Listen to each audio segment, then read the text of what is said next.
आदरणीय सिद्धार्थ जी, पायलट बाबा जी, मंच पर उपस्थित अन्य सन्यासीगण, उपस्थित देवियों और सज्जनों, आज का दिन मैं ऐसा सोचता हूँ कि मेरे जीवन का बहुत ही विलक्षण दिन है।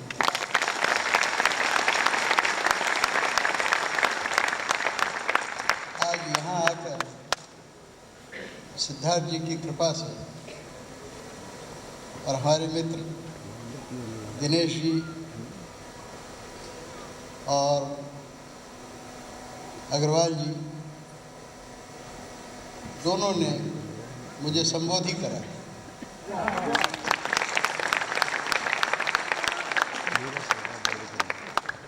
पता नहीं कितने वर्ष बीत गए, इस तरह के किसी समारोह में मुझे जाने का अवसर ही नहीं। जैसा कि अभी बताया गया मेरे बारे में, मैं दुनिया के लगभग 80 देशों की यात्रा कर चुका हूँ। जब पीएचडी कर रहा था तो देश के कई देशों में, विश्व के कई देशों में मुझे अनुसंधान करने का मौका मिला। दुनिया की कई भाषाएं सीखी और विदेश जाने के पहले मैंने चारों वेदों का अध्ययन किया। इसीलिए मेरे पिताजी ने मेरा नाम वेद प्रताप वैदिक रखा। मैंने 6 दर्शन पढ़े, उपनिषद पढ़ी और 6 वर्ष तक इंदौर क्रिश्चियन कॉलेज का विद्यार्थी होने के नाते बाइबल भी पढ़ी, कुरान शरीफ भी पढ़ी, जिंदावस्था भी पढ़ा, गुरु ग्रंथ साहब भी पढ़ा, ताओ का भी कुछ न कुछ ज्ञान अर्जित किया और भी जो संप्रदाय दुनिया के हैं उन सब के बारे में जानकारी निकालता रहा। क्योंकि मैं अभी तो सारा देश मुझे पत्रकार के तौर पर जानता है, क्योंकि देश के सबसे बड़े अखबार नवभारत टाइम्स का मैं संपादक रहा, देश की सबसे बड़ी न्यूज एजेंसी पीटीआई का मैं संपादक रहा, इसलिए लोग मुझे पत्रकार समझते हैं। लेकिन मेरा असली रूप वो है जो आचार्य रजनीश को बहुत ही प्रिय था। मैं मूलतः दर्शन का विद्यार्थी। जब मैं इंदौर में दर्शन का विद्यार्थी था तो आचार्य रजनीश भी जबलपुर में दर्शन के विद्यार्थी थे। और जैसे मैंने बीए और एमए करने के पहले अखबारों में लिखा, 12-13 साल की उम्र में मैंने लिखना शुरू कर दिया। ऐसे ही रजनीश जी ने भी बहुत छोटी उम्र में जबलपुर में अखबारों में काम करना शुरू कर दिया। जिस अखबार में वो काम करते थे अमृत संदेश उसका नाम था। पता नहीं ये बात आपको पता है कि नहीं। उसके संपादक और मालिक जब इंदौर आते थे तो मुझसे कहते थे कि वो लड़का बीए में पढ़ता है, मेरे यहाँ काम करता है और मैं जो एडिटोरियल लिखता हूँ, संपादकीय लिखता हूँ, उसमें से गलतियाँ निकालता रहता हूँ। तो बड़ा अजीब है, बड़ा शक्की है।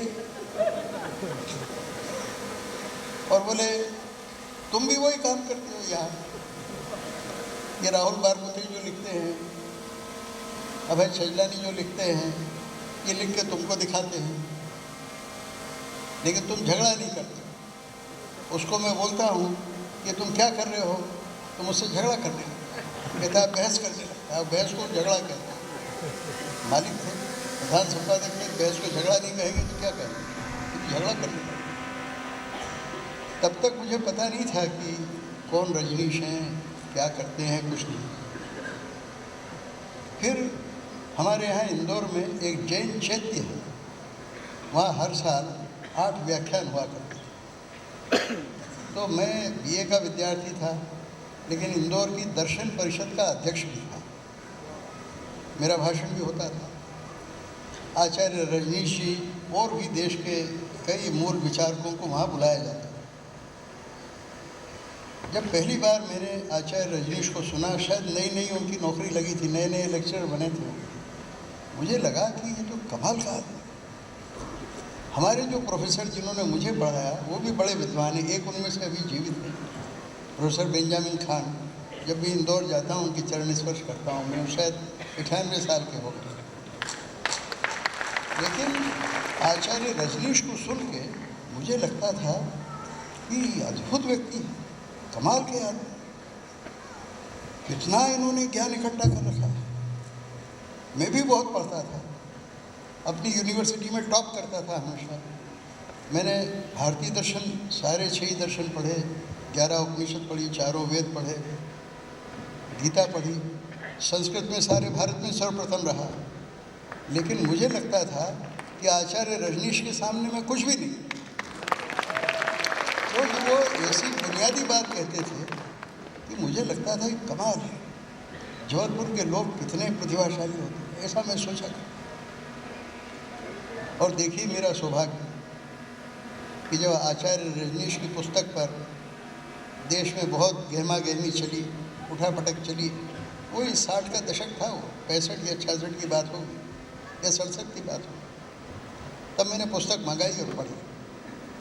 तो मुझे लगा, मैं तो ब्रह्मचारी था और जीवन भर ब्रह्मचारी रहने का संकल्प था मेरा, तो मुझे भी किताब थोड़ी अटपटी लगी। लेकिन अब मैं सिद्धार्थ जी की आयु सीमा में ही हूँ, चाहे दिखता ना हो। अब मुझे जाके लगता है कि वाह वाह वाह, रजनीश ने क्या कमाल की बात कही थी। और लोग फिर झगड़ा कर रहे थे, देश में बदनामी कर रहे थे बिना मतलब। हालांकि मुझे विवाह करना पड़ा,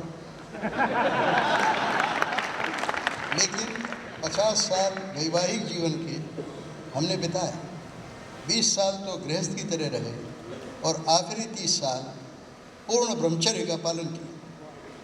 कोई शपथ नहीं ली, किसी गुरु के शिष्य नहीं बने, कोई धर्म को नहीं माना, ये धर्म गुरु ने कहा इसलिए करना है। मेरी पत्नी उपनिषदों की विलक्षण विदुषी थी। उन्होंने उपनिषद पे जितने ग्रंथ लिखे हैं शायद भारत में और जर्मनी में और फ्रांस में किसी ने नहीं। अभी उनका ताज़ा ग्रंथ 2500 पृष्ठों का आया है, उसका विमोचन देखें करना है। हम लोगों ने ब्रह्मचर्य का पालन किया। फिर जो समाधि का, जैसा अभी महाराज ने जिक्र किया, उसके लिए भी प्रयत्न किए। और दर्शन शास्त्र यूनान का हो, यानी सोक्रेटिस का हो, प्लेटो का हो, एरिस्टोटल का हो, या यूरोप के हों, इमैनुअल कांट का हो, सबका गहन अध्ययन करने की कोशिश की। लेकिन जब आचार्य रजनीश और मैं, हम दोनों वहाँ इंदौर में बोलते थे, तो बुज़ुर्ग लोग वहाँ बैठे, और ऐसे ऐसे बुज़ुर्ग जो सारे भारत में प्रसिद्ध, ब्रजलाल जी बियाणी, आज देखो नाम याद आया, 60 साल बाद उनको, महाराष्ट्र के बहुत बड़े नेता थे कांग्रेस के, महात्मा गांधी भी उनको मानते थे, वो भी इंदौर में रहते थे, उनका भी व्याख्यान होता था, कई बार वो अध्यक्षता करते थे हमारे व्याख्यान। तो मुझे लगता था कि रजनीश के पास कहने के लिए कोई ऐसी विलक्षण बात भी है और शैली भी है कि जो आज तक किसी के पास नहीं। ये मुझे तब लगा। लेकिन तब रजनीश इतने प्रसिद्ध नहीं हुए थे, बदनामी शुरू हुई थी। लेकिन जब वो गए बम्बई और काम शुरू किया उन्होंने, और क्या प्रसिद्धि हुई है। जब मैं अमेरिका में, कौन राष्ट्रपति था, रोनाल्ड रेगन साहब, है ना, रोनाल्ड रेगन ने जब उनके खिलाफ अभियान चलाया तो मेरे मन में इतना क्षुब्ध हुआ, मैं क्षुब्धता हुई कि जहाँ जहाँ मेरे व्याख्यान हुए मैंने खुल के, चाहे रजनीश जी की तरह मुझे भी भगा दिया जाता वहाँ से, खुल के मैं रेगन के खिलाफ बोलता रहा। और मैं ये सोचता रहा कि रजनीश कौन सी ऐसी बात अमेरिकन्स को समझा रहे हैं कि जिसका रेगन विरोध कर रहे हैं। क्या किया है रजनीश ने? रजनीश ने लोगों को ध्यान सिखाया है। रजनीश ने जो सबसे बड़ी बात सिखाई और जिसका अभी सिद्धार्थ महाराज ने भी जिक्र किया कि इस देह में रहते हुए मोक्ष कैसे प्राप्त करना, आनंद में कैसे रहना, ये सबसे बड़ी कला है। और आचार्य रजनीश का सबसे बड़ा योगदान क्या है कि ध्यान की जितनी पद्धतियाँ हैं संसार में, जितनी ज्ञात और अज्ञात पद्धतियाँ हैं, सबको एक जगह उन्होंने संकलित किया है। शायद पुस्तक भी लिखी है, ध्यान की 101 विधियाँ, ऐसी कोई पुस्तक कई बरस पहले, हाँ, उन्होंने मेरे पास भिजवाई थी। और रजनीश जी का मेरा प्रेम इतना गहरा था, मैं क्या बताऊँ, इतनी बातें आपको बताने का मेरा मन कर रहा है आज। ये बातें मैंने कभी लिखी भी नहीं कि जब मैं पहली बार रजनीश जी के अवसान के बाद पुणे गया तो आश्रम गया। मुझे MIT यूनिवर्सिटी ने व्याख्यान के लिए बुलाया था। मैंने कहा वहाँ बाद में जाऊँगा, पहले अपने मित्र रजनीश जी के आश्रम में जाके धोख दूँगा, अपनी श्रद्धा व्यक्त करूँगा। मैं गया, मुझे कुछ नहीं दिया। कहा भाई ऐसे कैसे जाएंगे आप? तो अंदर से वो जो महिला अभी चलाती हैं, वो एक हमारे नागपुर के संपादक जी थे, उनकी बेटी है साधना, वो बाहर आई। साधना ने मुझे देखा, अरे बोले भाई साहब आप आए हैं। मैंने कहा हाँ, मैं तो यहाँ आचार्य रजनीश के प्रति अपनी भक्ति श्रद्धा व्यक्त करने के लिए आया था। बोले आप चलिए अंदर। तो टेस्ट वगैरह होता था उन दिनों में, एक HIV या काय का टेस्ट होता है। तो मैंने कहा भाई मैंने तो ज़िंदगी में कभी कोई इंजेक्शन लगवाया नहीं, मैं कभी बीमार पड़ा नहीं, मैं काय का टेस्ट वेस्ट मैं नहीं कराऊँगा, मैं जाता हूँ वापस। तो वो मुझे ज़बरदस्ती अंदर ले गई और कहने लगी कि जब से आचार्य जी गए, ओशो गए, तो बाद में ओशो बन गए थे, ओशो गए तो पहली बार उनका बेडरूम हमने खोला और आप उस बेडरूम में, ओशो आपको बहुत प्यार करते थे, उस बेडरूम में आप सोए। और उन्होंने कहा कि ओशो गए हैं, उसके बाद पहली बार ये डाइनिंग टेबल हमने सजाई। तो वहाँ जितने प्रमुख लोग थे आश्रम के, हमने भोजन किया। दूसरे दिन शायद सुबह 6 बजे या 5 बजे उन्होंने उठा के मुझे कहा कि कोई नहर जैसी है वहाँ आश्रम में, तो पैदल चलिए। ओशो के साथ हम लोग इस तरह से चलते थे। फिर किसी चट्टान पे बिठा दिया मुझे, कहा अब आपसे सवाल जवाब करें। तो मुझे इतना आनंद का अनुभव हुआ, मैं आपको बता नहीं सकता। यहाँ श्रीमती इंदु जैन थी, जो टाइम्स ऑफ इंडिया की बाद में सर्वेसर्वा भी हुई, चेयरमैन हुई। इंदु भाभी ने जब ओशो जापान होते हुए यहाँ आए पर, तो उन्होंने लंच किया ओशो जी के लिए, तो मुझे भी बुलाया। तब ओशो से दोबारा भेंट हुई, इंदौर में तो होती थी, यहाँ भेंट हुई, बहुत आनंद हुआ। बाद में उन्होंने पुणे में जाके आश्रम खोला। मैं एक बार गाडरवाड़ा गया, जबलपुर में मेरा व्याख्यान था, जबलपुर यूनिवर्सिटी में, या याद नहीं कहाँ, कई साल हो गए। तो जब मैंने ड्राइवर से पूछा कि यहाँ कौन सा गांव है, बोले गाडरवाड़ा है। अरे मैंने कहा गाडरवाड़ा तो वो है जहाँ आचार्य रजनीश रहा करते थे। बोले हाँ ये वही है। मैं कार से उतर गया, मैंने कहा कि अब तुम कार लेके चलो, मैं यहाँ पैदल चलूँ। मेरा इतना प्रेम और भक्तिभाव कि मैं यहाँ पैदल चलूँ। जब मैं पैदल चलने लगा तो आचार्य रजनीश के भाई मुझे देखते सी बोले आप वैदिक जी हैं क्या? मैं आपका लेख पढ़ता हूँ अखबार में, टीवी पे आपको देखता हूँ। मैंने कहा हाँ मैं ही हूँ। ये गाडरवाड़ा है ना? बोले हाँ है। मैंने कहा रजनीश जी कहाँ रहते थे? तो बोले आप चलिए मेरी दुकान पर। वो रजनीश जी के चाचा जी की दुकान थी, काका जी की दुकान थी, वहाँ मुझे ले गए। बोले देखो यहाँ बैठते थे। और मैंने कहा वो क्या यहाँ व्यापार में लगे रहते थे? मेरे पिताजी की भी बहुत बड़ी दुकान है इंदौर में, मैं कभी दुकान पे बैठा नहीं। तो मैंने कहा वो रजनीश जी यहाँ व्यापार करते थे? बोले बच्चे थे तब बैठते थे, जब बड़े हुए तो वो देखिए सामने पहाड़ी है ना, वहाँ एक झोपड़ा बना के रहते थे। मैंने कहा मैं तो वहीं चलूँगा। वहाँ जाके हम बैठे, वहाँ भोजन वगैरह भी हुआ। यानी इतनी बातें मेरे दिमाग में आज याद आई, आपकी कृपा से आपने बुलाया तो सब याद आ रहा है।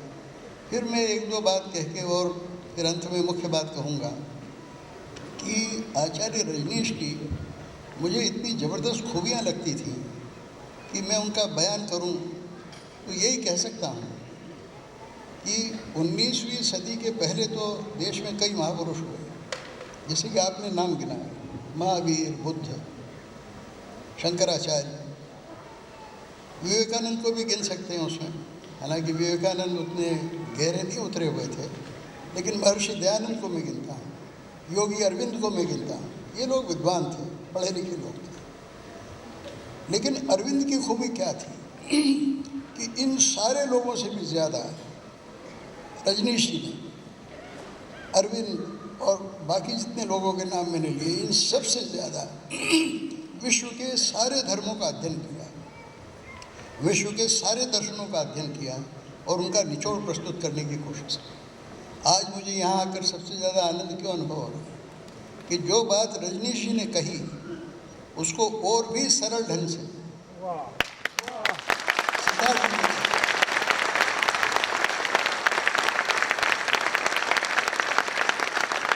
सिद्धार्थ जी की पुस्तक एक मैंने पढ़ी, मुझे इतना आनंद हुआ कि आज मैं उसको कार में रख के लाया और कार में भी जब फ़ोन नहीं आ रहे थे तो पढ़ता रहता था। इतने सरल ढंग से ओशो की बात सिद्धार्थ जी सबको समझा रहे हैं, वरना बड़े बड़े ग्रंथ लिखे गए हैं। कभी आपने देखा कि दर्शन शास्त्र के समारोह में या उसकी कक्षा में इतने हजारों लोग बैठे हो?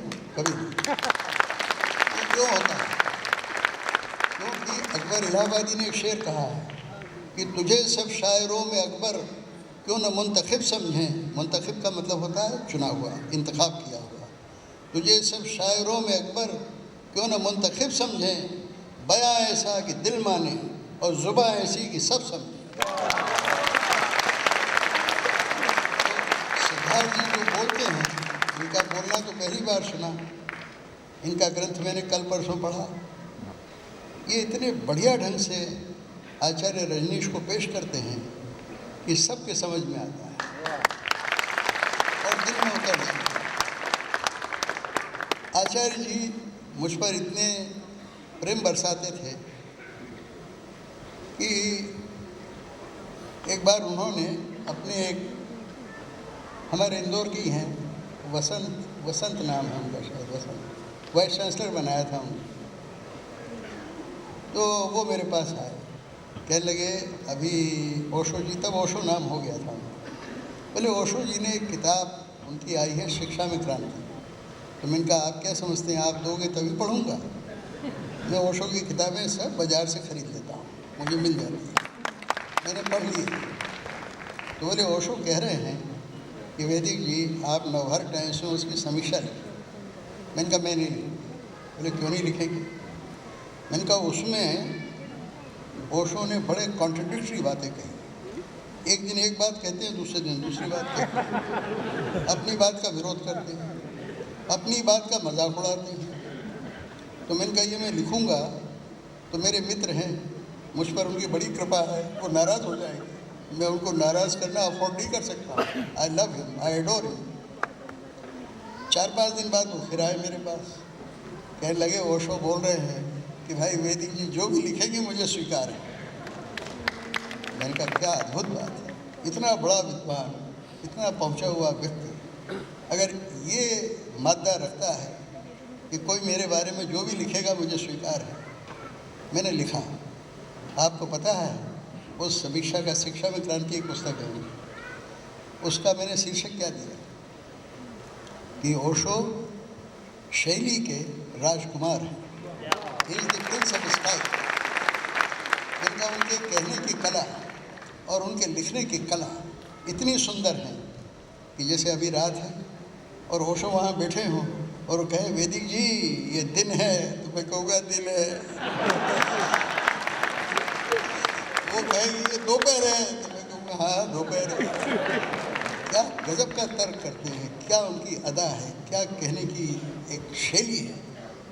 तो बाद में उन्होंने कहा मुझे कि भाई ओशो बड़े प्रसन्न हुए आपने जो लिखा, लेकिन मैं आपको क्या बताऊं कि ओशो ने जितने ग्रंथ उनके व्याख्यानों से तैयार हुए हैं, मैं नहीं समझता हूं कि भारत में या विदेशों में किसी अन्य विद्वान ने इतने ग्रंथ प्रस्तुत किए।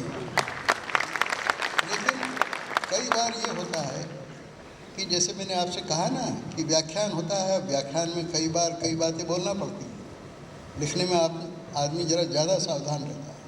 लेकिन अब जो सिद्धार्थ जी कर रहे हैं वो उसी काम को और भी सोफिस्टिकेटेड ढंग से पेश कर रहे हैं, संतुलित ढंग से पेश कर रहे हैं, अच्छे ढंग से पेश कर रहे हैं। इसको हम और आप सब लोग हृदयंगम कर सकते हैं। तो मैं बहुत नहीं कहना चाहता हूँ, संस्मरण और भी हैं, लेकिन मैं बहुत आज आनंदित हूँ, आपका बहुत आभारी हूँ, इन दोनों मित्रों का बहुत आभारी हूँ कि आए अचानक और इन्होंने कहा कि आए। तो मुझे तो नहीं पता था कि मुझे आप बोलने की आज्ञा करेंगे, आदेश देंगे, लेकिन आज आपकी बहुत मैं आभारी हूँ। और पायलट महाराज जी का भी बहुत नाम सुना था मैंने, आज उनके दर्शन करके मुझे बहुत आनंद हुआ। और मैं सचमुच एक बात और कहूँ बहन, आप समय दोगी ना? 2 मिनट बस।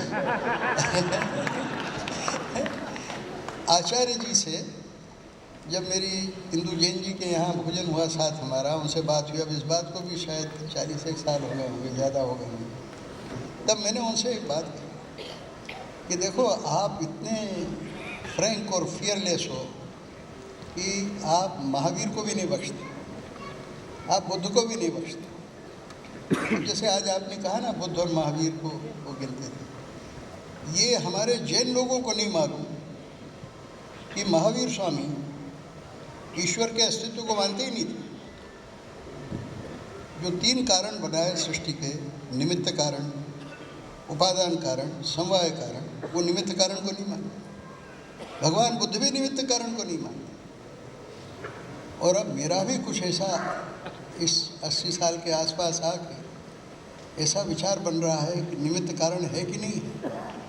तब मैं रजनीश की शरण में जाता हूँ। रजनीश कहते हैं शंकराचार्य की तरह अहम ब्रह्मोस्मि जगन मिथ्या, कि मैं ही ब्रह्म हूँ। अरे भाई आप ही ब्रह्म हैं, ब्रह्म कहाँ है? ऊपर है ब्रह्म, पता नहीं है कि नहीं, भूतल में है, पता नहीं है कि नहीं, आकाश में है, पता है कि नहीं। आप ही ब्रह्म हैं, आप ही अपना सुधार करें, आप ही परम आनंद में रहें, वो ब्रह्म का मार्ग है। और ये बात पूरा रजनीश साहित्य का अवगाहन आप कर लें तो अंततोगत्वा आप इसी निष्कर्ष पर पहुँचेंगे कि सारा पूजा पाठ अपने लिए है, सारा सुधार, सारी बात अपने लिए है। और मैं आचार्य जी से ये कहा करता था कि आचार्य जी आपके ये जो विचार हैं ये इतने सब मज़हबों से, संप्रदायों से और तथाकथित धर्मों से ऊपर हैं कि कम से कम महावीर स्वामी का जो स्वप्न था कि पूरा आर्यावर्त एक हो, उस आर्यावर्त में आपका विचार मिलना चाहिए। और मुझे इतना आनंद हुआ कि मैं ईरान कई बार गया, फारसी बोलता हूँ, फारसी मैंने सीख ली थी बचपन में। ईरान में मैंने देखा कि रजनीश जी की किताबें खरीदने के लिए बड़ी लंबी क्यू लगी, लाइन लगी, और लोग धक्का दे रहे हैं।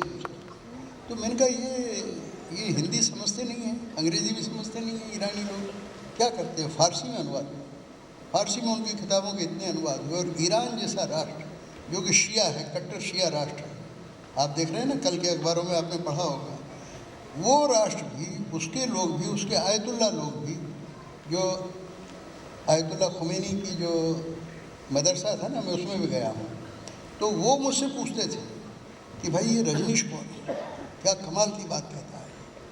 तो मैं आचार्य जी को एक बात कहा करता था कि इन 20 राष्ट्रों को, ये जो हमारे भारत के पड़ोसी राष्ट्र हैं, सोवियत संघ के जो 5 रिपब्लिक थे, मुस्लिम रिपब्लिक्स, ईरान, बर्मा, मॉरिशस, और हमारे जो सार्क के 8 देश हैं, इस तरह से इन 16 देशों का जो आर्यावर्त है, और बाद में थाईलैंड वगैरह, कंबोडिया, वियतनाम वगैरह, इन सब में हम इस आर्य दृष्टि का प्रचार करें, ये बहुत ज़रूरी है। तो अब मैं जो कर रहा हूँ वो रजनीश जी के काम को ही आगे बढ़ाना मैंने व्रत लिया है कि अब जो भी शेष जीवन मेरे पास है, मैं इस आर्यावर्त का निर्माण करूँ, इसमें एक कॉमन मार्केट बने, एक कॉमन पार्लियामेंट बने, एक कॉमन कॉन्फेडरेशन बने, और हमारा जो मूल्यमान है, जो अहिंसा का आपने कहा, हमारा अहिंसा का है, अपरिग्रह का है, ये सारे विचार हम फैलाएं।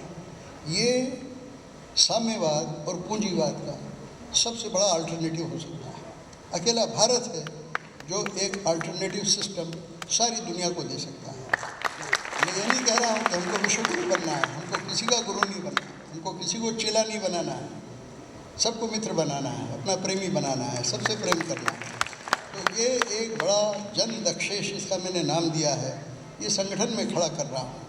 आप सबसे भी गुरुजन से प्रार्थना करूंगा, सन्यासीगण से प्रार्थना करूंगा, आप सबसे भी प्रार्थना करूंगा कि आप लोग भी रुचि लीजिए। इन सारे देशों को जोड़ के, इन सारे देशों में मैं रहा हूँ, इनमें पढ़ा हूँ, इनमें मैंने पढ़ाया है, इनके अखबारों में लेख भी लिखता हूँ, मेरे लेख छपते हैं उनके अखबारों में, अनुवाद होते हैं उनके। मेरा आपसे कहना ये है कि हम सब लोग मिलकर इस कार्यक्रम को आगे बढ़ाएं। इसका बहुत बड़ा एक संगठन अब खड़ा कर रहे हैं, अगले 2-3 महीने में उसका कार्य प्रारंभ होगा।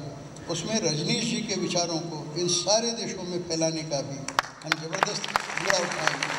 आप सबके सहयोग की अपेक्षा करता हूँ। और आज फिर बहुत संक्षेप में मैंने बहुत समय ले लिया, क्षमा करें। मैं आपका बहुत आभार मानता हूँ और बहुत धन्यवाद करता हूँ। नमस्कार।